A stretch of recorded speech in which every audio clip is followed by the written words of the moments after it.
दिलवा ले गोइले राजा बोतल में भर के, दिलवा ले गोइले राजा बोतल में भर के। अरे बरिया दियावे पिया के प्यार कोई, रतिया तो रतिया पहाड़ दिन भोई। का कोई हमरो कोरे जदाल दूर के। कितना सुंदर रंग देनी हो। नहीं तो हमारा जीजा लगी नो, जीजा इनका रंग पोतम ना का मजाक कोया कर, बाद में करो तो कोया कर। बढ़िया से रंग दी, सुंदर लागे खाती। पूरा 9वीं क्लास में रहते तबे रंगोली बना सीख गई रही। कैसे कैसे का रंग के बा अरे आँख जैसे आँख नहीं, अरे आईलाइनर का दिल करता है। एरारो काजल लगाइला फिर आई है जवानी, एरारो काजल लगाइला फिर आई है जवानी।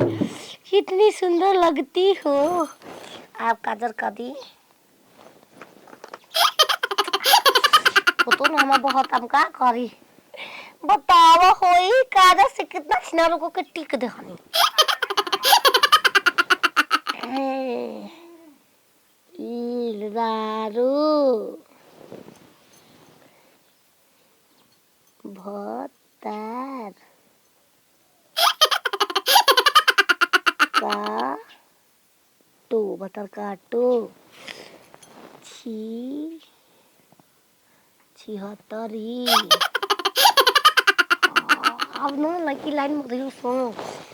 अरे आँख जैसा आँख नहीं, काजल का दिल करता है। ए बामुल काजल लगाइला फिर नहीं जवानी। कितना मस्त काजल। आज भी आँख हिरन के आँख लेखा आँख हो गई हो। नकिया पतिल बना दी जगाने के। चंदा मामा स्टार बना दी। कितना सुघर लागत रहो दैया जीजा जी। प्यार हो गई जीजी के राक्षस लेकर। अरे हम नहीं पड़ब तोरे झांसा में, झांसा में मिलेला बोलावे लखुआसा में। जीजा मिलेला बोलावे लखुआसा में। हम नहीं पड़ब तोरे झांसा में, झांसा में मिलेला बोलावे लखुआसा में। जीजा मिलेला बोलावे लखुआसा में। अब तो जीजा जी के रंग देनी। पूरा गांव घूमियन। एक पीस लगे जीजा जी नंबर 1 लगियन। अरे तू मेरा तू मेरा तू मेरा तू मेरा तू मेरा हीरो नंबर 1। तू मेरा तू मेरा तू मेरा तू मेरा तू मेरा हीरो। जीजा जी इतना सदैले बानी हो। सबसे पहले हम ही ना देखब, दूसरा का दिखाई बा। जीजा जी सुबह जोगी न तो हम बता दे कि हम ही रगले खाई। एगो आज तो फैशन में रहते नहीं खा, नहीं तो मेकअप को के ना रह चाहिए हो। हिते में चल जाएगा तो साला ससुररिया में बेरा भइल का बा मौगिन मर्दन की। साली सरहज तो मर मजाक करबे करिली स। ए बेरा बुढ़िया बुढ़िया देख के मार हंसतनी सब भइल का बा। अरे ले ले मुलाई काजे जी हे तोर बहन के तो तू करे। ए महाराज कर आ भैया के तारा बियाह भइल।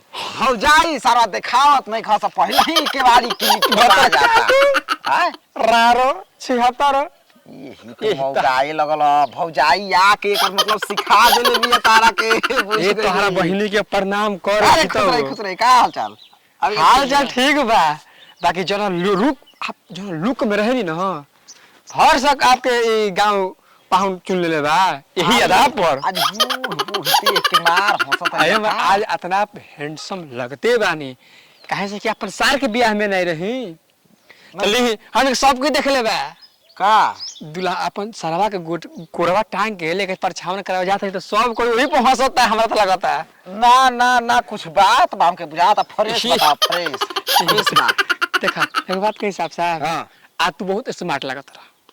काहे सब ऐसे स्मार्ट इधर हम सही बताओ तनी। आज हम वास्तव पता चल गेल सुई साहब साहब जन परछाना पना खूब तो कमर कमर करने से रही ओई से आदमी देख के हंसता।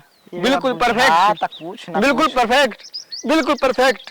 सेल्फी ले दे मोबाइल रिचार्ज बा। भइल का बा अब मैदान ओए करे देखा और आवाज साइकिल के पाउना के सारा के बात सुन के हमार लाइटिंग सटक गइल चलो तनी घरे